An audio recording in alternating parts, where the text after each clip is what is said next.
Good morning बाबू। Class 7 ध्यान दो। आज हम लोग जो पिछले दिनों हम लोगों ने प्रैक्टिस किया था, एज यूजुअली जो हम लोगों ने उस पर बात हुई थी कि आगे हम लोग बढ़ेंगे। तो आज अगेन हम लोग सिविक्स में ही चैप्टर नंबर 26 का जो तुम्हारा चैप्टर है the gender inequality. Gender inequality तुम देखोगे सोसाइटीज़ का एक कॉमन मतलब कह सकते हो कि एक मेल प्रैक्टिस हैबिट है जो कहीं ना कहीं तुमको समाज में ये देखने को मिलता है। तो इसमें होता क्या है कि खास करके तुम देखोगे कि जो पिछड़ी हुई जो अर्थव्यवस्था होती है या जो जहाँ पर खास करके जो सोशल बैकवर्डनेस भी जहाँ तक देखने को ज़्यादा मिलती है, वहाँ पर जेंडर बेस पर ना असमानताओं का सामना करना पड़ता है। और ये भारत के जो कॉन्स्टिट्यूशनली जो हमें फंडामेंटल राइट्स प्रोवाइड किए गए हैं, इसमें जो आर्टिकल 14 है तुम्हारा समानता के अधिकारों का, उसमें हर एक प्रकार की समानता की बातें की गई, जिसमें लैंगिक समानता की भी बातें की जाती है। तो इसमें यहाँ पर तुम देखोगे अकॉर्डिंग टू योर बुक जो नॉलेज बिल्डर में दे रहा है कि ये किस प्रकार से, इसमें कुछ ऐसी बातें हैं जिसमें सती प्रथा की बातें जिक्र की गई है। इससे पता चल सकता है कि भारत में महिलाओं की स्थिति किस प्रकार की रही होगी। पहले होता था क्या कि सती प्रथा में कोई महिलाएं जो मतलब विडो हो जाती थी, विधवा हो जाती थी, तो उस महिला को उसके पति के साथ में चीते के साथ उसको भी जला दिया जाता था। तो उसमें ऐसा था कि अगर महिला स्वेच्छा से तैयार होती तो ठीक है, और नहीं तो अगर महिला स्वेच्छा से तैयार नहीं होती थी तो उसको ज़बरदस्ती उसका हाथ पैर बांध करके ना उसको उसकी जलती चिता पर लोग फेंक करके उसको आत्मदाह उसका दाह कर देते थे। तो तुम अंदाज़ा लगाओ कि ये अगर प्रथा हमारे समाज में चली आ रही थी, जो भी परंपरा रही हो, वैदिक से उठाया गया हो या मनुस्मृति से लिया गया हो कि महिलाओं को सती होना चाहिए, तो तुम इसका अंदाज़ा लगाओ कि किसी के जीवन जीने के अधिकारों पर कितना बड़ा चोट है। मान लो कि जीवन ऐसा थोड़े ना है, मान लो कोई शादी के बंधन में बंधा भी है तो ऐसा थोड़े ना कि कहलाता उसका जन्म कभी और हुआ है, उसका जन्म कभी और हुआ है, पति का कभी और, पत्नी का कभी और। एक ठीक है कि एक सर्टेन समय के बाद में वो लोग बंधन में बंधे, एक परिवार फॉर्म हुआ, उसके बाद आगे, लेकिन मरना भी तो जीव को अलग अलग डेट पर है ना। एक पर्टिकुलर डेट पर कोई मर गया, वो अगले डेट पर। तो ये जो है ना महिलाओं के लिए एक बहुत बड़ा विरोधाभास मतलब कंट्राडिक्टेड फैक्टर्स हमारे समाज में देखने को मिलती है। इसके बाद में तुम्हारा जो इसमें इन्फेंटिसाइड के जिक्र कर रहा है। इन्फेंटिसाइड का मतलब होता है, इन्फेंट मतलब बच्चा होता है, और इसमें जो भ्रूण हत्या जिसको एबॉर्शन लोग कॉमनली करवाते हैं, तो एबॉर्शन के पीछे भी एक बहुत बड़ा कारण है कि मतलब ये बेटी अगर गर्भ में पल रही है तो उसको लगता है कि अगर बेटी जन्म लेगी तो वो पराया घर जाएगी, उसको पढ़ाने में खर्चा आएगा, उसको डॉरी की व्यवस्था करनी पड़ेगी। और खास करके गरीब जो अर्थव्यवस्था वाले जो लोग होते हैं या पिछड़ी मानसिकता वाले लोग होते हैं, वहाँ पर जो ऐसे जो बेबी चाइल्ड हमारे जो भ्रूण में पल रही होती है, तो बीच में एक तुम्हारा आ गया था अल्ट्रासाउंड। ये तो और ज़्यादा कोहराम मचा दिया था, है ना। अल्ट्रासाउंड के समय में नेटल सेक्स डिटर्मिनेशन यानी कि गर्भ से ये जन्म से पहले ही बच्चों का गर्भ का पता लग सकता था। और ऐसे मेडिकली 3 मंथ तक अगर बच्चा भ्रूण में पल रहा होता है तो उसका एबॉर्शन इजीली कराया जा सकता है। तो ये चीज़ बढ़ने लगा, तो उसमें एक PNDT एक्ट आया जिसमें इस चीज़ को रोकने का प्रयास हुआ, क्योंकि इससे होता था कि इन्फेंटिसाइड्स में हाँ, इन्फेंटिसाइड जो बच्चे जन्म लेने के बाद मार दिए जाते थे, और फोर्टिसाइड जो होता है हमारा वो गर्भ में बच्चों को मारा जाता है, उसमें खास करके बेबी चाइल्ड ही टारगेट किया जाता है। और ऐसी घटनाएं खास करके तुम्हें देखने को मिलेगी जो सोशली भी ये पिछड़े हुए हैं और इकोनॉमिकली भी हमारे पिछड़े हुए हैं। इसके बाद में इसमें एक शब्द आया है पराया धन का। तो ऐसा लोगों का मानसिकता है कि बेटी जो होती है एक सर्टेन टाइम तक 20, 22, 25 साल तक अपने घरों में रहती है, और फिर उसकी शादी हो जाती है तो वो पराया घर में चली जाती है, तो उसको पराया धन कहा जाता था, है ना। ऐसा। इसके बाद में मेल न्यूट्रिशंस का फैक्टर है। मेल न्यूट्रिशंस में भी मैंने तुमको पिछले दिन बताया था कि हमारा राष्ट्रीय मानक कहता है ठीक है, आप 2 किलो दूध नहीं पीना है, लेकिन शरीर को स्वस्थ रखने के लिए 14 साल तक के बच्चों को एक जो हमारा राष्ट्रीय मानक कहता है, कम से कम 250 ml दूध तो मिलना ही चाहिए। उसके बाद में आगे बढ़ोगे तो जैसे जैसे एडल्टहुड की तरफ बढ़ोगे, दूध का एक मिनिमम न्यूट्रिशंस का फैक्टर माना जाता है, वो तुम बढ़ा सकते हो। लेकिन अगर 250 अगर ml दूध बच्चों को सिक्योर करने की बात है, और जहाँ पर अगर मान के चलो कि घर में बेटा और बेटी दोनों हैं, तो वहाँ पर जो गरीब माँ बाप होते हैं वो बेटी को प्रीफर ना करके ना बेटे को प्रीफर करते हैं। उनको ऐसा लगता है कि ये हमारी पूंजी है, हमारे साथ रहेगा और इसका शारीरिक और मानसिक विकास सही ढंग से होगा तो कल आगे चल के वो हमारे लिए आर्थिक सबलता प्रदान कर सकता है। ये ऐसे हमारी सामाजिक पहचान है। बेटी को ऐसा माना जाता है कि पराई धन होती है, वो यहाँ से निकल जाएगी, तो उसके संदर्भ में ऐसा सब प्रयोग किया गया पराया धन मेल न्यूट्रिशंस का। तो ये कुपोषित और कुपोषण में की लड़कियाँ इसमें शिकार हो जाती है।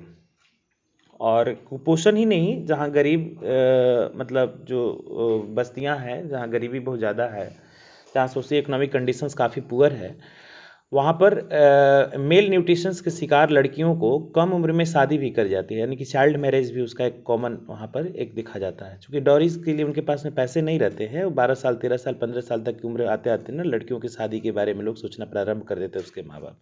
जबकि उसको लड़की की इच्छा नहीं होती है शादी करने के लिए, ना वो फिजिकली फिट होती है, ना मेंटली तैयार रहती है सही ढंग से।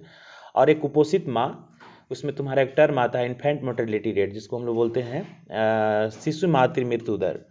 ये देश में बहुत पुराना था, बहुत बड़ा डाटाज रेशियो इसमें देखने को मिलता था, लेकिन धीरे धीरे वर्तमान में कुछ फैसिलिटीज़ बढ़ी है हमारी और इसको बहुत हद तक प्रयास किया जाता है। लेकिन इतना मान के चलो कितना हो भी तुम फैसिलिटी दे दो, लेकिन जो कुपोषित बच्ची है और 12-15 साल की उम्र में उसे बुक्स वगैरह के साथ में किसी विद्यालय में होना चाहिए, अगर वो माँ बनने की स्थिति में है तो वो इतना मान के चलो कि उसके ऊपर में रिस्क बहुत ज़्यादा है और उसकी जान कभी भी हमारी जा सकती है। तो ये सब कुछ ऐसे बेसिक पॉइंट्स हैं जिस पर हम लोग चर्चा करेंगे और जेंडर पर हम लोग इसका एनालिसिस करेंगे कि किस प्रकार से हमारे लैंगिक असमानताओं का सामना करना पड़ता है हमारे देश के अंदर में। ठीक है, तो देखो in this chapter we will study more about the role played by the gender. Gender का क्या रोल हमारे सोसाइटी में, जेंडर इनइक्वलिटी इन इंडिया है ना, टाइप ऑफ जेंडर इनइक्वलिटी, किस प्रकार की जेंडर इनइक्वलिटी देखने को मिलती है तुम्हारी, इसकी चर्चा होगी हमारी। इसके बाद में फैक्टर्स ऑफ जेंडर इनइक्वलिटी, लैंगिक असमानता के कौन कौन से कारण हमारे हैं, और measures to solve the gender inequality, कौन से ऐसे फैक्टर्स हैं जहाँ पर हम इनइक्वलिटी को दूर कर सकते हैं।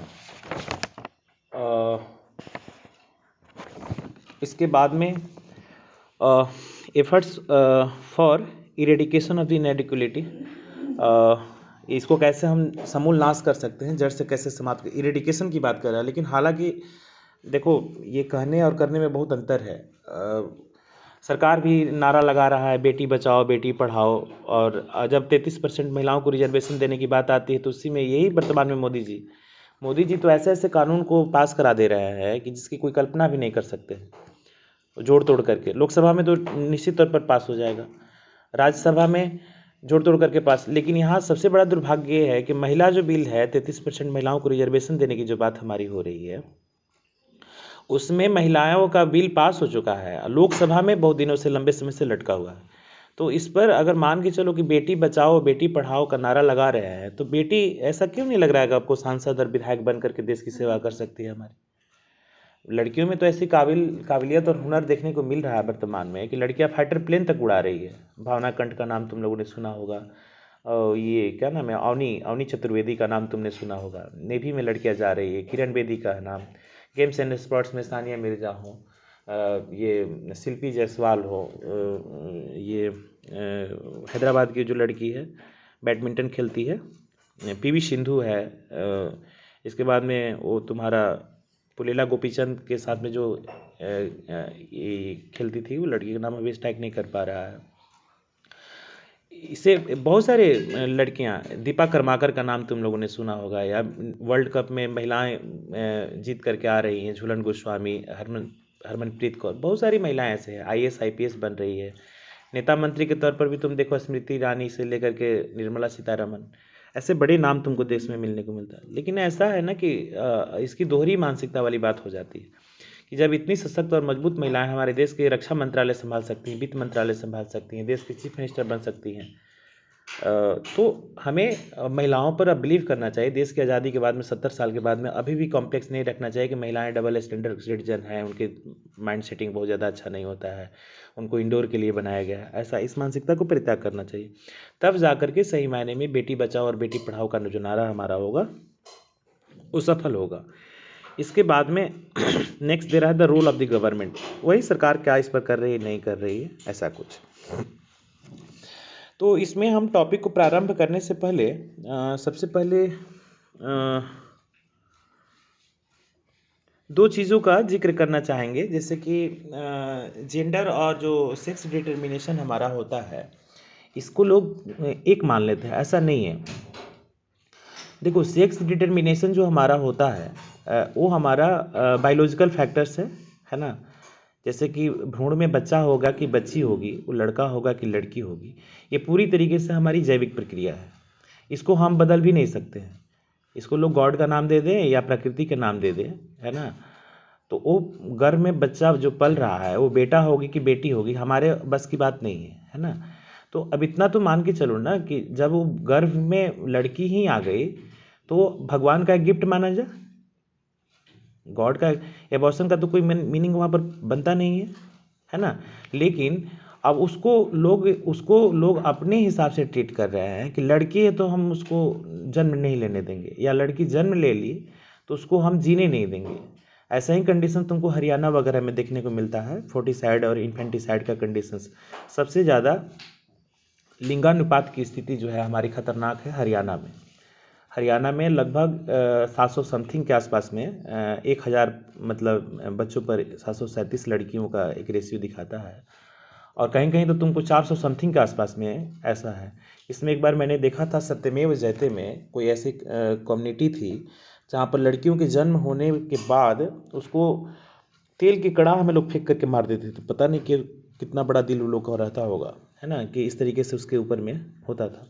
और तुम्हें पता होगा कि हरियाणा और पंजाब में ये लिंगानुपात की स्थिति खतरनाक होने के कारण सबसे ज़्यादा वहाँ पर लड़की और महिलाओं के साथ में तुम्हारा फिजिकल और जो सेक्सुअल हमारा हरासमेंट का केस तुमको देखने को मिलता है। क्योंकि कोई भी बच्ची लड़की जो भी जन्म के बाद में 18, 20, 22, 25 साल के बाद में वो शादी के बंधन में बंधना चाहती है। आज उसके पैरेलल में बहुत सारे कानून आ चुके हैं, जैसे कि उसमें लिव इन रिलेशनशिप हो गया। अभी आप लोग बच्चे हैं, उतना डिटेल्स नहीं जान पाओगे, लेकिन इतना सब कुछ है। लिव इन रिलेशनशिप हो गया है, एडल्ट्रीज को कानून में तब्दीली मान्यता दे दी गई है। इसके बाद में तुम्हारा होमोसेक्स रिलेशनशिप को भी अगर लड़की लड़की भी शादी कर रही है, लेकिन ऐसे प्राय ट्रेंड हमारा यही होता है कि लड़का की शादी लड़की से होती है। तो 18 और 20 साल के बाद में अगर कोई लड़का एक योग्य लड़का बनेगा, मतलब दुल्हा बनना चाहेगा, तो उसे भी एक योग्य दुल्हन की तलाश होगी। तो समाज में अगर लड़की रहेगी तब ना उसकी शादी उसके साथ हो पाएगी हमारी। ऐसा अगर वो नहीं हो पाएगा तो इसी प्रकार के हमारे हरासमेंट होते रहेंगे। शारीरिक तौर पर उत्पीड़न का मामला तुम्हारा देखने को मिलता है। पेपर न्यूज़ में तो प्राय न्यूज़ में डेली यही सब खबर आते रहता है। इसके बाद में तुम्हारा कहीं कहीं तुमको इस तरीके की भी घटनाएं होती है, दुराचार होती है, उसमें रेप जैसी बातें हो जाती है ना, बलात्कार जैसी बातें हो जाती है। तो इससे हमारा समाज का जो एक चेहरा थोड़ा कलंकित हो जाता है। और इसको मेडिकल साइंस हो या हमारे अच्छे समाज के जानकार हों, ये सभी लोग मान रहे हैं कि समाज में व्यवस्था को बनाए रखने के लिए ना लड़कियों के लिंगानुपात की स्थिति को भी हमें सुधारना चाहिए, है ना। क्योंकि आज बेटी बचाने की जो बात हमारी हो रही है, ठीक है, आज बेटी है, कल कहीं कहीं किसी के घर में जाकर के वो बहू बनेगी, फिर वही माँ बनेगी, फिर वही दादी बनेगी। और एक सशक्त और मजबूत महिला अगर घर समाज में हमारी रहेगी तो आने वाले समय में, है ना, सोसाइटीज़ में बहुत ज़्यादा बदलाव ला सकते हैं। उसमें लड़कियों की शिक्षा पर भी बहुत विशेष बल देने की बात हमारी हो रही है। बेटी बचाने वाला में भी हमारा शामिल है, जिसमें सरकार जो है इंटीग्रेटेड एक प्लान लेकर के आती है। लड़कियां पोस्ट ग्रेजुएशन तक की पढ़ाई करें, उसको free of cost vocational training, technical training दी जाएगी। महिलाओं को एंटरप्रेन्योरशिप की ट्रेनिंग दी जाती है, जिसमें कढ़ाई, सिलाई, ब्यूटी पार्लर, इस तरीके का कोर्स, ताकि महिला सशक्त और मजबूत हो सके और महिलाओं पर हिंसा हमारा कम हो सके। तो इससे तुम अंदाज़ा लगाओ कि अगर एक सशक्त और मजबूत महिला बेटी होगी तो उस पर हमें भी गर्व है, सबको गर्व होगा। कोई क्यों नहीं चाहेगा कि हमारी बेटी भी पढ़ाई करे, हमारी बेटी भी गेम्स एंड स्पोर्ट्स में नाम करे, सिंगिंग में नाम करे, डांसिंग में नाम करे, डॉक्टर बने, फाइटर प्लेन उड़ाए, पॉलिटिशियन बने, है ना। तो ये मानसिकता थोड़ा सा समाज में बदलना होगा। और मैंने जैसे तुमको बताया था कि इसकी जो डिस्क्रिमिनेशन की शुरुआत हमारे कहीं ना कहीं घर से होने प्रारंभ हो जाती है ना। घर से प्रारंभ हो जाती है, क्योंकि इसमें देखोगे कि सब लोग ना शादी के टाइम में लोग कहेंगे कि एक खूबसूरत और अच्छी बहू चाहिए जो सर्वगुण संपन्न हो। तो जब तक एक सर्वगुण संपन्न बेटी नहीं आएगी तब तक सर्वगुण संपन्न बहू कहाँ से आएगी। तो इस मानसिकता को हमें बदलना होगा और हमें अपने घर की लड़कियों को, है ना, सर्वगुण संपन्न बनाना होगा। सर्वगुण संपन्न का मतलब हमारा ये हुआ कि उसके खाने पीने, रहने सहने का समुचित व्यवस्था हो, उसको न्यूट्रिशंस वाला डाइट मिले, उसको प्रॉपर ट्रेनिंग मिले, उसको भी अपने बेटे के साथ में किसी CBSE स्कूल से या कोई ऐसे नामचीन जो हमारे संस्थाएं होती है वहाँ पर हम उसको भेजें। उसको पढ़ने का, उसको जॉब नौकरी पेशा करने का एक उचित माहौल प्रदान किया जाना चाहिए। और निश्चित तौर पर, है ना, ऐसी सशक्त और मजबूत महिला जो होगी हमारी, वो आगे चल के आने वाले समय में एक अच्छी बहू भी साबित होगी, एक अच्छी माँ भी साबित होगी, अच्छी दादी भी साबित होगी।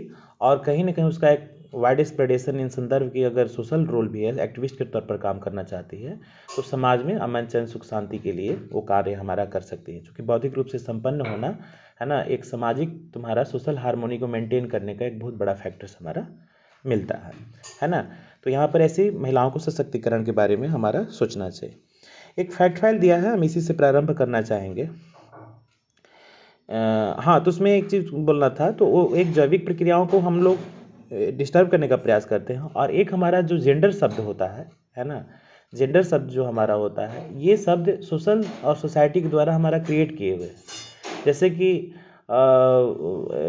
Feel something about women and girls that inferior population, inferior citizen, उसको निचले दर्जे का मानना, डबल स्टैंडर्ड मानना, है ना। या उसमें एग्जाम्पल्स के तौर पर ये भी बातें हमारी होती है कि जब कोएड क्लास में अगर बच्चों को ट्रेनिंग वगैरह दी जाती है या उसको प्रैक्टिकल क्लासेस वगैरह कराए जाते हैं हमारे, या घर से ही कहो ना कि खिलौने की ही शुरुआत अगर देखें, अगर खिलौना है तो अगर घर में माँ बाप है ना, तो ये प्रयास करते हैं कि अगर बेटा है ना तो उसके लिए कार खरीदेंगे, छोटी छोटी गाड़ियाँ खरीदेंगे, उसको लिए बंदूक खरीदेंगे। मतलब वहाँ मानसिकता यही रहती है कि इसको मैस्कुलिन करना है, यानी कि इसको मैस्कुलिन पावर वाला बनाना है, उसको उसमें पुरुष तत्व भरना है। लड़की है तो गुड़िया लेकर आएंगे, लड़की है तो कुछ गुड्डा गुड्डी लेके आएंगे। तो ऐसा नहीं है कि लड़की गुड्डा गुड्डी से उसको अवगीत मैंने जैसे कि या पारंपरिक काम करा करके ही उसको हम जीवन संवार सकते हैं।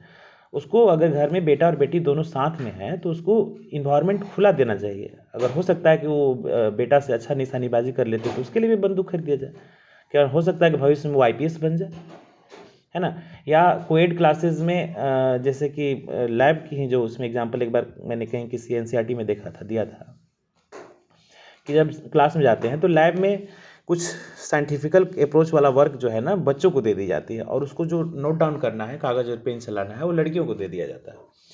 या इवन स्कूल में ही डांसिंग का, सिंगिंग का जो भी कार्यक्रम होता है उसमें गर्ल्स को प्रमोट करने की ज़्यादा बात आती है। तो डांस लड़की ही केवल क्यों कर सकती है, लड़के भी तो कर सकते हैं। आजकल कितने सारे हिप हॉप, न जाने वेस्टर्न, कितने प्रकार के डांसेज हमारे हो सकते हैं। इवन बच्चे क्लासिकल भी डांस सीख सकते हैं। क्लासिकल डांसर भी उसमें बहुत सारा, जैसे कि संस्कृति के तौर पर देखा जाए तो मुझे ऐसा लग रहा है कथक एकल नृत्य है, वो बिरजू महाराज जो इसके बहुत बड़े डांसर हैं। तो लड़कों को भी अगर डांस की शिक्षा दी जाए तो लड़के भी नाम कर सकते हैं। लेकिन ये मानसिकता थोड़ा सा है कि कुछ इंडोर की गतिविधियाँ हमारी होती है, या लड़कियों को मौका मिला तो फाइटर प्लेन भी उड़ा रही हैं, लड़कियों को मौका मिला है तो गेम्स एंड स्पोर्ट्स में अच्छा नाम भी कर रही हैं। हरमनप्रीत कौर का भी नाम तुम लोगों ने सुना होगा, अभी इंडियन टीम की कप्तान है, तुम्हारी महिला है। या PV सिंधु का नाम तुम लोगों ने सुना होगा। PV सिंधु जो ये सिल्वर मेडल जीती थी तुम्हारा ओलंपिक में 2016 में रियो में, तो ये कितनी बड़ी अचीवमेंट थी। उसके बाद में तुम्हारा वो गीता एंड बबीता का नाम तुम सुन, दंगल पिक्चर का, है ना।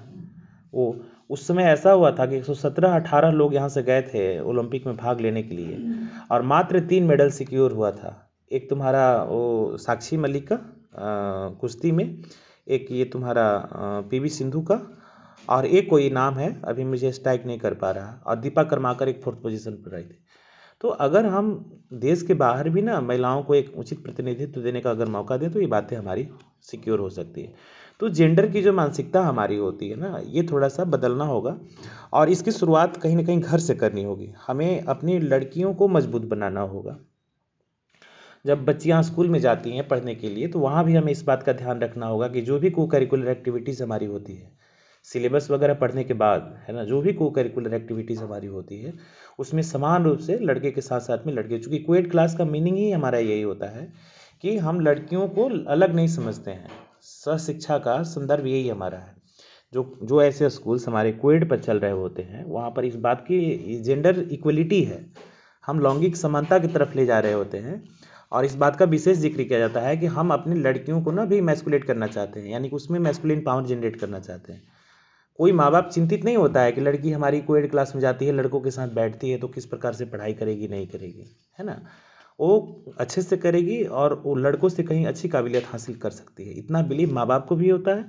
और कोएड संस्था चलाने वाले जो स्कूल के जो हमारे डायरेक्टर होते हैं या जो इस तरीके के टीचर्स होते हैं, तो यहाँ पर कोएड तक ला देना ही केवल सीमित नहीं है, कोएड में लड़कियों को इक्वल अपॉर्चुनिटी देना, जैसे कि आउटडोर के जितने भी गेम हमारे हो गए वो सभी लड़कियों को प्रोवाइड किया जाना चाहिए। डांसिंग और सिंगिंग की शिक्षा समान रूप से सबको दी जानी चाहिए।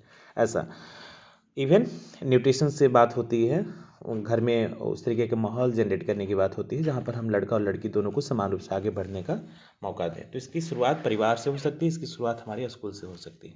एक तुम्हारी केस स्टडी यहाँ पर है, तुम्हारे फैक्ट फाइल के संदर्भ में दिए हुए है कि fight for the gender equality is not a fight against the main, it is the fight against tradition that has change them, a fight against attitude that is ingrained in the society, and it is fight against the system, a fight against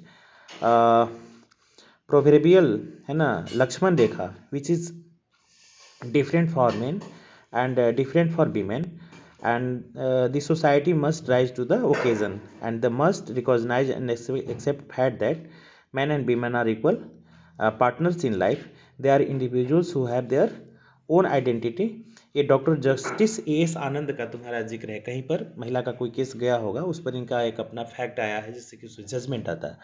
तो जज कोई साधारण आदमी नहीं होता है, छोटी मोटी योग्यता हासिल करके कोई आदमी कोई जॉब कर सकता है, लेकिन कानून की अच्छी समझ रखने वाला व्यक्ति इस तरीका का बात बोलता है।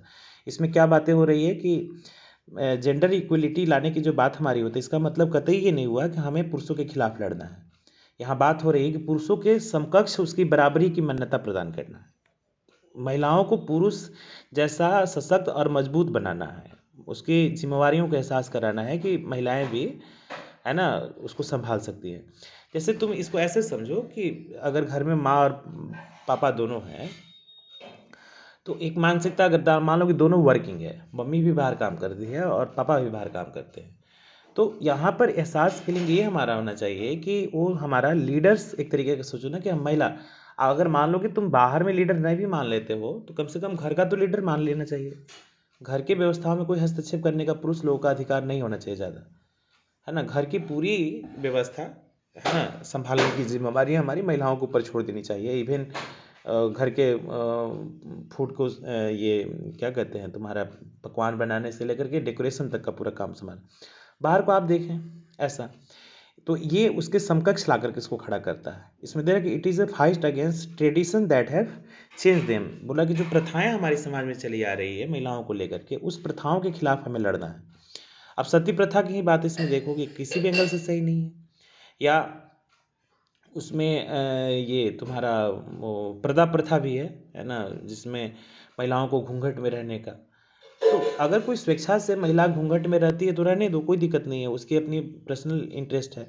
लेकिन अगर ये फोर्स करना कि महिलाएं घूंघट में, अब आज के वर्तमान समय में देखो कि लड़कियां वर्किंग तौर पर बाहर में भी काम कर रही है हमारे, उसको तुम कहो कि घूंघट में जाकर के, तो घूंघट में कोई कैसे पढ़ाएगा, घूंघट में कोई कैसे पायलट फ्लाइट उड़ाएगा, घूंघट तान करके कोई कैसे बंदूक चलाएगा, संभव ही नहीं है। तो ये जितने भी हमारे ट्रेडिशंस हैं ना, उस ट्रेडिशंस के खिलाफ लड़ना है हमें और उसको बदलना है। इसी तरीके का तुम्हारा एक महिलाओं में प्रथा चलता है, मुसलमानों में तुम्हारा बुर्का सिस्टम, पर्दा सिस्टम, जिसको मुंह पर पैजाब और हिजाब लगाया जाता है। अब ठीक है, ठंड में तो हिजाब पैजाब लगा करके काम चल जाएगा, लेकिन गर्मियों में हिजाब किस एंगल तक उचित है, किसी भी एंगल से उचित नहीं है। उसी तरीके से हिंदुओं में हमारा जो पर्दा प्रथा है कि दुल्हन है, कन्या है, तो मर्यादा सबके लिए है, महिलाओं को मर्यादा में रहने के लिए हम फोर्स नहीं कर सकते हैं। अब मान लो कि कोई महिला अगर घूंघट नहीं करती है तो उसको फोर्स करने का कोई मीनिंग नहीं बनता। तो ऐसे हमारे जो ट्रेडिशंस हमारे हैं, या इवन जो चाइल्ड मैरिज भी एक ट्रेडिशन ही हमारे समाज में चला रहा है कि आगे पता नहीं लड़का मिलेगा कि नहीं मिलेगा। तो लड़का कहाँ चला गया? लड़का तो समाज में ही नहीं है। अगर लड़की को पहले सशक्त और मजबूत बना तो शायद डॉरी की नौबत ही ना है। जो माँ बाप चिंतित रहते हैं कि लड़की सियानी हो जाएगी तो फिर इसके बाद में उसको योग्य लड़का ढूंढेंगे तो डॉरी मांगेगा, तो क्यों नहीं इतना पढ़ा लिखा करके मजबूत और ये इंटेलेक्चुअल बना देते हो लड़की को कि एक अच्छी जॉब कर ले। एक अच्छी, मान लो कि बैंक में अगर लड़की पीओ हो जाए, क्लर्क हो जाए, या आर्मी में ही जॉब कर रही होती तो उसका हमको नहीं लगता कि डॉरी देना पड़ेगा, और उसको एक लड़का योग्य नौकरी वाला मिल भी जाएगा। तो ऐसे हमारे ट्रेडिशंस को बदलना चाहिए। इसके बाद में it is a fight against system, a fight against the proverbial Lakshman rekha. अब एक लक्ष्मण रेखा का है संदर्भ, उसमें बार बार कहा जाता है कि लड़की और महिलाओं के लिए एक लक्ष्मण रेखा है। उसमें लोग कहते हैं कि सीता ने जो लक्ष्मण रेखा का उल्लंघन किया था तो क्या कहते हैं, ये सीता हरण हो गया था, रावण लेकर के भाग गया था। अगर वो मर्यादा में रहती तो सीता का अपहरण नहीं होता। ऐसा ये लक्ष्मण रेखा का संदर्भ प्रोवर्बियल यही होता है। घर में तुम प्राय देखोगे, कॉमनली सब सुनने को मिलता है कि लड़कियों और महिलाओं के लिए एक लक्ष्मण रेखा, उस लक्ष्मण रेखा को नहीं क्रॉस करना है। तो अब उसमें चित्रित तो लोग कर दिया कि सीता ने लक्ष्मण रेखा क्रॉस किया तो रावण अपहरण करके ले गया। लेकिन अब रावण जैसा पावरफुल राजा है ना, रावण जैसा धनाढ़ राजा, रावण जैसा तीनों लोगों का मालिक है ना, उसको तंत्र विद्या बहुत सारे आती थी, विद्वान भी आदमी था। तब तुम सोचो कि किसी विद्वान को ये शोभा देता है क्या कि कोई एक ऐसी अबला स्त्री पर मतलब उसको अपहरण कर ले? तो यहाँ अगर लक्ष्मण रेखा की डिटर्मिनेशन हमारी की जा रही है, तो हम यहाँ पर राम प्रतिज्ञा की भी तो बातें कर रहे हैं, जिसने एक पत्नी व्रत का धारण किया था कि मैं एक पत्नी के साथ में अपना लाइफ को गुजारूंगा। अगर ऐसे पुरुष अगर कर ले, जैसे राम जितना ही आदर्शवादी अगर हमारा रावण होता, या रावण वहाँ गया ही क्यों? ये भी तो कोई प्रश्न पैदा कर सकता है, उठा सकता है कि ठीक है, सीता तो लक्ष्मण रेखा क्रॉस की तो एक प्रवर्ब बन चुका पूरी दुनिया के लिए कि लड़कियों और महिलाओं के लिए एक लक्ष्मण रेखा का निर्धारण है, उसी लक्ष्मण रेखा के दायरे में रहना है, बाहर नहीं क्रॉस करना।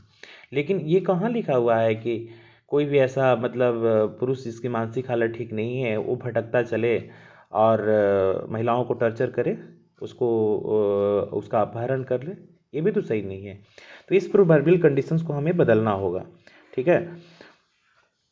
इसमें लक्ष्मण रेखा का संदर्भ है। रामायण तो सबको याद आता, महाभारत किसी को याद है? महाभारत में सोचो कि द्रौपदी 5 पतियों की पत्नी थी। द्रौपदी जो थी 5 पतियों की पत्नी थी, और उसको भरी सभा में उसको कपड़ा खींचने का प्रयास किया था। वहां तो उसने तो कोई लक्ष्मण रेखा क्रॉस नहीं किया था। द्रौपदी को दुशासन जो था दुर्योधन का भाई, वो उसकी ये क्या कहते हैं, शयन कक्ष से जहाँ वो विश्राम कर रही थी वहाँ से बाल पकड़ करके ना उसको घसीटते हुए सभा में ले गया था। और वहाँ पर राजा की मतलब बेटी, राजा की बहू, राजा की पत्नी, सोचो कि वैसी महिला के साथ में ज्यादती हुई थी। तो ये यहाँ पर जो लक्ष्मण रेखा का जो प्रवर्ब बार बार यूज किया जाता है कि महिलाओं के लिए एक लक्ष्मण रेखा है, तो आपको ये भी ध्यान रखना होगा कि महाभारत काल में किस प्रकार से मर्यादा तार तार की गई थी। महाभारत में तो द्रौपदी ने कोई लक्ष्मण रेखा क्रॉस नहीं किया था, बस इस बात के लिए कि केवल कि उसके पति उसके जुए में हार चुके थे तो उसके साथ बदसलूकी हुआ था।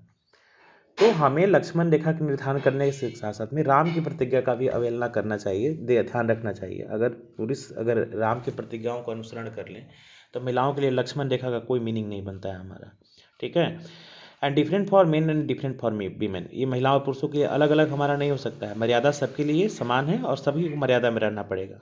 And the society must rise to the occasion, it must recognise and accept fact that men and women are equal. और हमें ये समझना होगा कि महिलाओं का और पुरुषों की जीवन जो है हमारी समान रूप से आगे बढ़ रही है।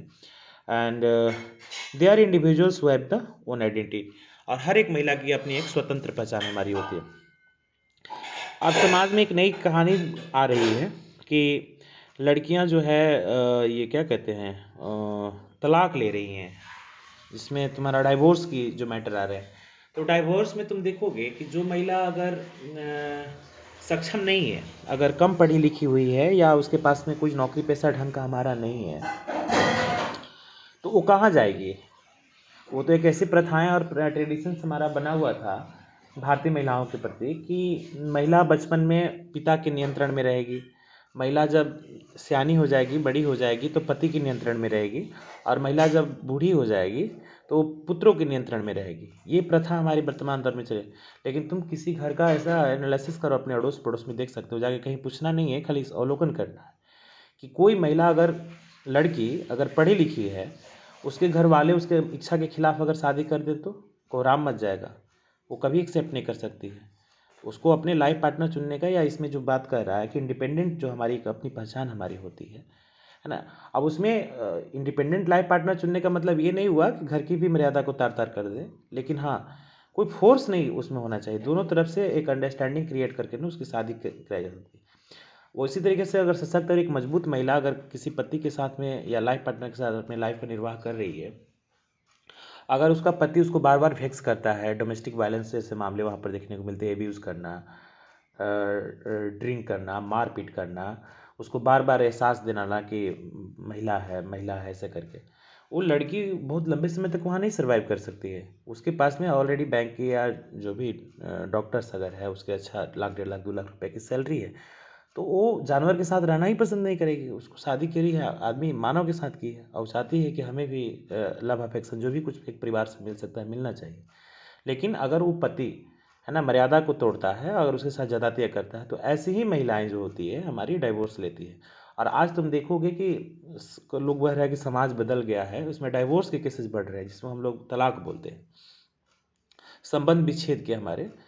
अब संबंध विच्छेद के कारण यही है कि लड़की का भी सर्वाइवल कहीं ना कहीं लड़कों के जैसा ही हमारा परिवार में हो रहा है, उसको पालन लालन उसी तरीका से हो रहा है, उसको इक्वल मौका मिलता है, उसको पढ़ने लिखने के लिए बाहर भेजा जाता है, स्कूल्स वगैरह में अच्छे स्कूल से पढ़ी हुई रहती है, उसको इंटेलेक्चुअल रहती है, कहीं पत्रकार है, कहीं पॉलिटिशियन है, नेता। अगर उसको ऊपर में कोई डोमेस्टिक वायलेंस करेगा या ये बार बार जताने का प्रयास करेगा कि तुम महिला हो, एक दायरा में रहो, तो ये एक बहुत बड़ा दर्दनाक हादसा कहोगे वो लाइफ का तुम्हारा है ना, किसी लड़की के साथ में। और कोई भी सशक्त और मजबूत महिला जो होगी हमारी, इस गलती को वो क्षमा नहीं कर सकती है, और वो संबंध विच्छेद कर लेना ज़्यादा उचित समझती है ना।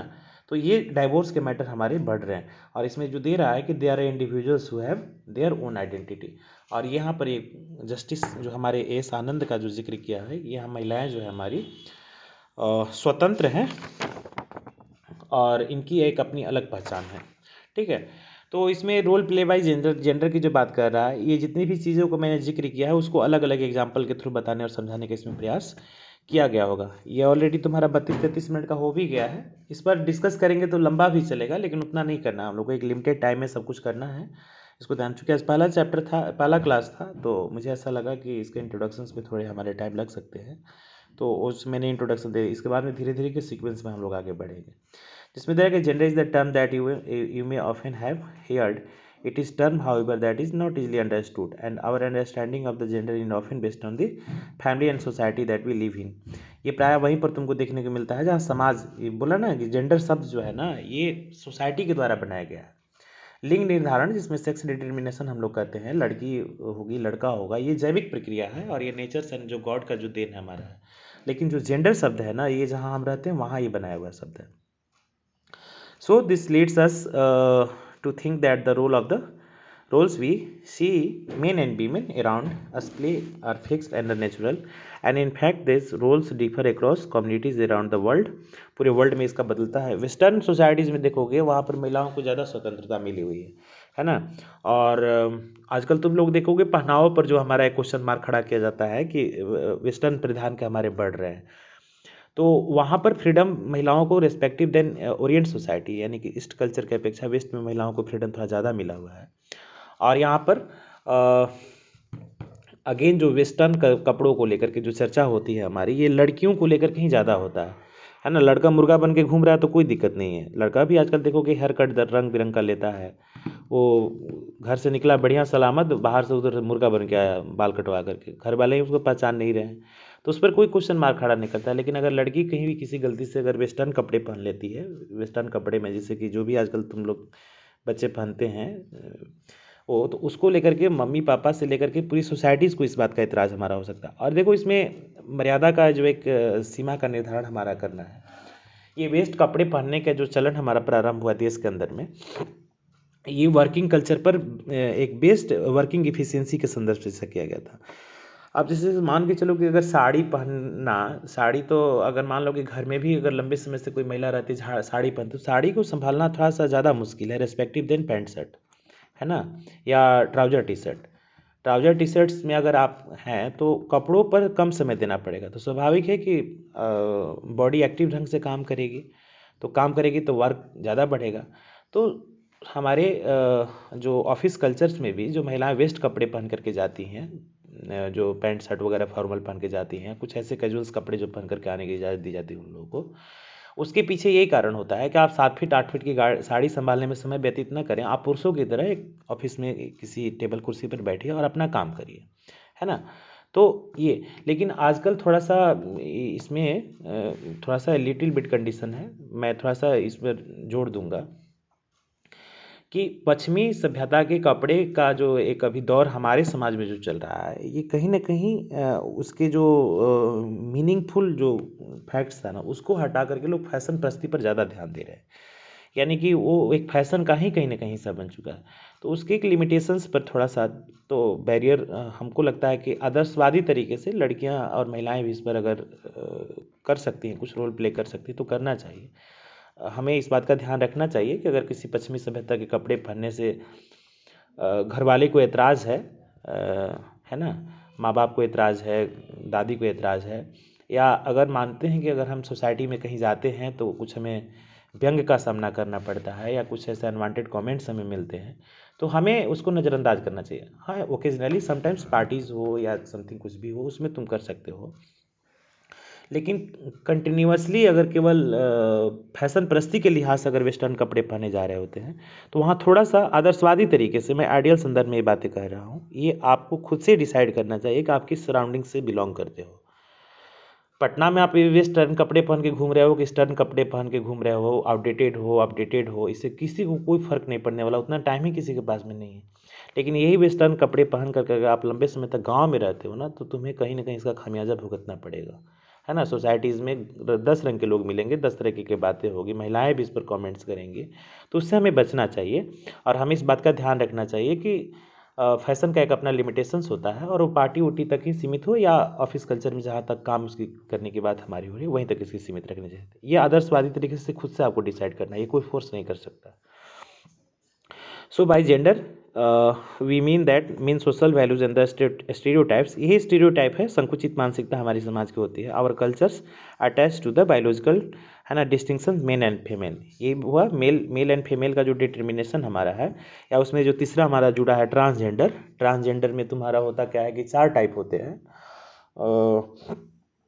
उसमें ट्रांसजेंडर होता है एक तुम्हारा, एक तुम्हारा लेस्बियन होता है, उसमें लड़कियों का संदर्भ है, और एक तुम्हारा बाइसेक्सुअल होता है, उसमें कुछ पुरुषों में स्त्रियों का गुण होता है, महिलाओं का गुण होता है, और महिलाओं में भी कुछ पुरुषों का गुण होता है। तो इसमें थर्ड जेंडर की मान्यता दे दी गई है। तो इसमें मेल एंड फीमेल के अलावा उस थर्ड जेंडर को भी, जिसको हम ट्रांसजेंडर कहते हैं, तो ट्रांसजेंडर ऐसा नहीं है कि केवल एक ही टाइप, ट्रांसजेंडर की भी हमारे 4 टाइप हैं, जिसमें 3 मैंने बोला है। और एक गे होता है, गे होता है वही जो हिजड़ा जिसको हम लोग कहते हैं, है ना, समाज में जिसकी पहचान बिहार में हिजड़ा के तौर पर होती है।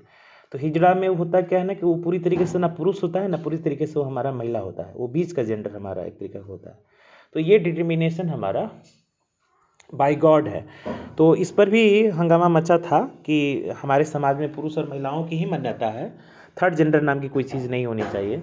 लेकिन थर्ड जेंडर वाले लोगों ने इसको भारतीय संवैधानिक व्यवस्था को चुनौती दिया कोर्ट में, और कोर्ट के सामने उन्होंने दलील दिया कि हम लोग बाय बर्थ ऐसे हैं। ये जो भी पुरुषों में महिलाओं का गुण अगर दिखाई देता है, या उनके अलग एक लाइफ डायमेंशन हमारा होता है, तो ये कोई बनावटी नहीं है, ये स्वाभाविक है।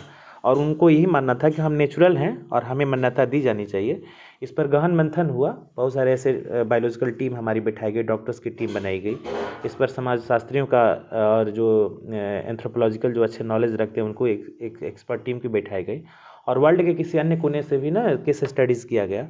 और ऐसा लगा कि नहीं, ये थर्ड जेंडर यानी कि जो ट्रांसजेंडर वाले लोग हैं इनको एक मान्यता हमारा मिलना चाहिए समाज में। तब तुम देखोगे कि पहले फॉर्म जो भराया जाता था ना, तो उसमें तुम्हारा मेल और फीमेल का ही बॉक्स आता था, लेकिन अब मेल एंड फीमेल के अलावा वहाँ TRG एक करके आएगा तुम्हारा, उसको हम लोग ट्रांसजेंडर कहते हैं। यानी कि अगर आप नपुंसक हैं या कोई इस तरीके का तुम्हारे अंदर में विकृति है, वो विकृति लड़की में भी आ सकता है और विकृति तुम्हारा लड़का पुरुष में भी आ सकता है, महिला में भी आ सकती है। और अब तुम्हें ऐसा लगता है कि ना मैं पूरी तरीके से पुरुष हूँ, नहीं पूरी तरीके से महिला हूँ, तो इसमें शर्माने की ज़रूरत नहीं है ना। ये इसको आप ये बोल्डली अपने को प्रेजेंट कर सकते हो और अपनी सामाजिक पहचान ट्रांसजेंडर के तौर पर तुम दिखा सकते हो। इसको लेकर के कैंपेन भी तुम्हारा चला था पूरे वर्ल्ड में कि गर्व से कहो कि मैं हिजड़ा हूँ, है ना। एक तुम्हारा ट्रांसजेंडर का कैंपेन चला था, है ना, कि गर्व से कहो कि मैं हिजड़ा हूँ। उस समय बहुत सारे लोग ऐसे आए थे जो ट्रांसजेंडर के कैटेगरी से बिलोंग करते। इसमें तुम्हारा एप्पल का CEO नाम था तुम्हारा, ये स्टीव जॉब्स नहीं, वो तो फाउंडर थे। अभी वर्तमान में तुम्हारे टॉम कुक हैं। टॉम कुक का नाम तुम बेस्ट में जानते हो, एप्पल का CEO अभी हैं वर्तमान में, वो हमारे ट्रांसजेंडर हैं। या ऐसे ट्रांसजेंडर के तौर पर एक भारत में ही तुम्हारा नाम आता है तुम्हारा इसका, ये करण जौहर का, करण जौहर का नाम। या एक बहुत बड़ा राइटर है भारत में, विक्रम सेठ। ये लीला सेठ का बेटा है। लीला सेठ वही जो क्या कहते हैं, हाई कोर्ट की चीफ जस्टिस रह चुकी है। अब सोचो कि जज का बेटा तुम्हारा ट्रांसजेंडर है। करण जौहर का नाम तुम लोग सुनोगे, नाम इतना सारा बड़ा सारा है तो, लेकिन उसने जब वो ये चला था कैंपेन की गर्व से कहो कि मैं हिजड़ा हूँ, उसमें अपनी भी उसने पहचान बताई थी कि मैं ट्रांसजेंडर हूँ। या टॉम कुक का नाम, ये बड़े बड़े लोग। तो ऐसा नहीं है कि लिंग के उचित निर्धारण से समाज में तुम्हें कोई बेइज्जत कर सकता है, या हिजड़ों की एक पहचान जो हास्य के तौर पर लोग करते हैं, उस हास्य के संदर्भ से हमें आगे बढ़ना चाहिए और हम अपनी सामाजिक पहचान को बताना चाहिए, चूँकि हमारा बायोलॉजिकल है। So it is the term that helps to understand many of the inequalities, the power relation between men and men in the society। महिला और पुरुषों के बीच में जो विभेद हमारे होते हैं उसको लेकर के ऐसा इसमें दे रहा है कि gender inequality refers to the obvious of the hidden disparities among the individuals based in the performance of the gender, and this problem is simple term to known as the gender bias। ये एक संकुचित मानसिकता है हमारी समाज की, जो पुरुषों और महिलाओं के प्रति में एक गलत परसेप्शन जनरेट हमारा करता है। अब इसमें देखो, इसमें भी मैं बात बताना चाहता हूँ कि जो ये बायस जो कंडीशन हमारे जेंडर को लेकर के होता है, अब कोई बीमार है तो उसका इलाज वो खुद कराएगा ना, तुम क्यों परेशान, कोई व्यक्ति हो। हमें अपना व्यक्तिगत, हम समाज के प्रति क्या सोच रखते हैं, ये सब कुछ हमारे ऊपर डिपेंड करता है। Fully depended on your self oath, कि आप कौन है, क्या है। अब ये जो एक संकुचित मानसिकता जेंडर को लेकर के है, उसको लेकर के कोई व्यक्ति परेशान है तो परेशान रहने दो, उससे कोई कुछ फर्क नहीं पड़ने वाला है। So which in simple terms mean that gender satisfaction is making different between girls and boys, ये बन जाता है। और यहाँ पर मेल एंड फीमेल की conditions in term of the ये विशेष among the gender India has, हाँ गर्ल बॉय यहाँ पर नेचुरल हो गया, और जो मेल फीमेल की जो बातें हमारी की जा रही है ये तुम्हारा सोसाइटीज़ का हमारा दिया हुआ है। So India has 10th rank of the 128 countries all over the world, which is really shameful for us, and but this problem is increasing, although government has blamed to the pre-sessional next examination in India. In other older times, these problems mainly see in the rural areas, because many rural people think that the girl child is a burden of them, and but now this is also being seen in the urban areas, and office, institution, schools, and the society, and the affiliated world in the world live in, characterized with the deeply unequal sharing of the burden of the advantages between the men and women, and gender inequality exercised in the most part of the world, from Japan to Morocco and from Uzbekistan to United States of America। ये दे रहा है कि 128 देशों का एक सर्वे हमारा है, उसमें भारत टॉप 10 में है। अब इसका अंदाज़ा लगा सकते हो कि हमारे देश के अंदर में महिलाओं के साथ किस प्रकार की ज़्यादतियाँ होती होगी, या महिलाओं को एक द्वितीय दर्जे की नागरिकता मानने की जो एक मानसिकता, संकुचित गंदी मानसिकता कहेंगे उसको हम लोग, ये बीमार लोग हैं जो इस तरीके के मतलब रखते हैं। हमें अपने घर में रहने वाली लड़कियों और महिलाओं, और ख़ास करके जो भी माँ हो, दादी हो, बहन हो, इवन बेटी हो, उसको हम इक्वल मान्यता दें। और ये दे रहा है कि प्रायः प्रीनेटल सेक्स जो एग्जामिनेशन हमारा होता था, प्रसव पूर्व जो लिंग जांच हमारा होता था, ये ग्रामीण क्षेत्रों में ये बीमारी थी, क्योंकि वहाँ गरीबी या शिक्षा ज़्यादा है या लड़कियां महिलाएं ज़्यादा सुरक्षित नहीं महसूस करती हैं। लेकिन ये धीरे धीरे हमारे शहरी क्षेत्रों में भी ये सब कल्चर देखने को मिल रहा है। और इसी तरह के पूरे वर्ल्ड का अगर हम एनालिसिस करें तो जापान से लेकर के मोरक्को और उज्बेकिस्तान से लेकर यूनाइटेड स्टेट अमेरिका तक ये सब चीज़ें कॉमनली तुमको देखने को मिलता है। तुम्हें जानकर का सर्च होगा, उस वेस्टर्न कल्चर की अपेक्षा हमारे भारत में 1950 में जब संविधान लागू हुआ था, उसी समय हमारे देश में लोगों महिलाओं को वोटिंग का राइट प्रदान हो चुका था। 18 साल तक की एडल्ट महिला अपने देश में किसी भी कानून के बदलाव करने के लेकर के जो पार्लियामेंट्री जो चुनाव हमारे होते हैं, लेजिस्लेटिव असेंबली का, लेजिस्लेटिव काउंसिल का, उसमें भाग ले सकती है। जबकि ये अमेरिका में तुमको 1965 में अधिकार मिला है। तो ये एक बहुत बड़ी अचीवमेंट है। या कुछ ऐसे पार्टिकुलर क्षेत्रों की अगर हम बात करें, जैसे कि तुम्हारा देखो, एक तुम्हारा अननेचुरल क्राइम होता है। अब मान लो कि रास्ते में सुनसान जगह पर जा रहे हैं, वहाँ पर आपके ऊपर में अटैक हो जाता है और वहाँ पर कोई अप्रिय घटना हो जाती है किसी महिला के साथ में, तो उसको हम लोग अप्राकृतिक मानते हैं, उसको प्राकृतिक नहीं मानते हैं। लेकिन कुछ ऐसे नेचुरल क्राइम होते हैं। नेचुरल क्राइम होता है कि आप सोसाइटीज़ में उसके प्रति आप सोच बदल ही नहीं पा रहे हैं, तो वहीं से गलत मानसिकता हमारी प्रारंभ हो जाती है। इस लिहाज से देखा जाए तो जो साउथ इंडिया के स्टेट हमारे भारत के अंदर में है, खास करके केरला हो गया, कर्नाटका हो गया, तमिलनाडु हो गया, ये सब राज्यों में तुम देखोगे कि वहाँ पर महिला की साक्षरता दर से लेकर के महिलाओं की जो ऑफिस में पार्टिसिपेशन तक का, या इवन इंटरप्रेन्योरशिप में, हमने वहाँ पर साउथ इंडिया में कभी कभी हमको एग्ज़ाम देने का मौका मिला, देखा 4 बजे अर्ली मॉर्निंग में स्टेशन के पास में तुम्हारा स्टॉल लगा करके चाय बेचते हुए महिलाएं मैंने देखा, जो कि ये बिहार में संभव नहीं है।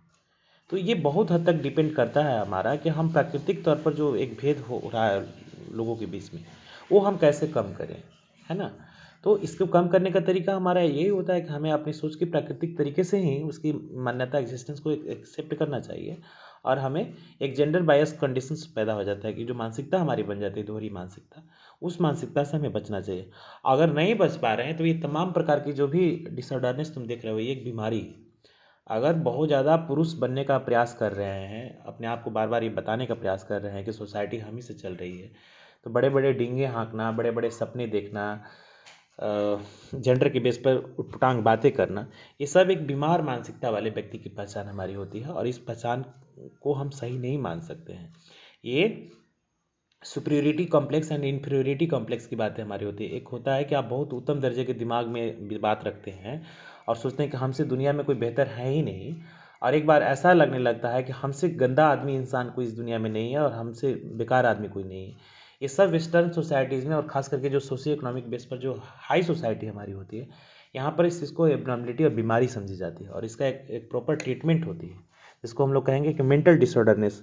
पूरी तरीके से पागल तो नहीं कर सकते हैं, लेकिन साइकेट्रिकली तो कुछ प्रॉब्लम उसमें दिखाई हमारा जरूर देता है। तो चूंकि ये इंट्रोडक्शन के साथ में ऑलरेडी ये ब्रीफिंग करने के संदर्भ में ये थोड़ा सा बड़ा हो गया है, तो चूंकि चैप्टर ही ऐसा है डिटेल्स में, मैंने सिविक्स को बार बार बोला कि देखने में लगेगा 4 पेज का है, लेकिन उसके अगर एनालिसिस करें एग्जाम्पल के साथ, अगर हम उसको पढ़ाने समझाने का प्रयास करेंगे, बताने का प्रयास करेंगे, तो अब इसमें कुछ और एग्जाम्पल देगा, वहाँ कुछ और एग्जाम्पल देगा, तुम कुछ और भी एक एग्जाम्पल सोच सकते हो। एडिशनली मैं एक अलग एग्जाम्पल अलग से खुद से भी दे सकता हूँ।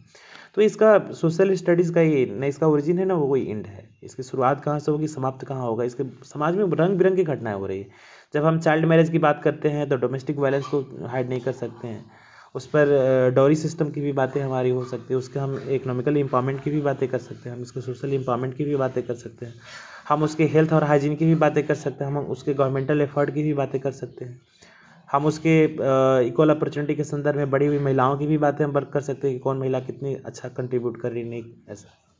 तो ये इंट्रोडक्शन के बेस पर ये तमाम ऐसी बातें हमारी है जो आज के इस वीडियो लेक्चर में है। ऑलरेडी 48 मिनट्स का हो चुका है, तो मैं इसको यहीं पर रोक रहा हूँ। रेस्ट जो भी इसमें होगा आज के PDF में जो एक इसका पार्ट रह चुका है, थोड़ा सा ये बड़ा भी है, जेंडर इनइक्वलिटी इंडिया भारत में कैसे, यही सब चीज़ों की पुनरावृत्ति अलग एग्जाम्पल के साथ वहाँ पर बताने का प्रयास करेगा।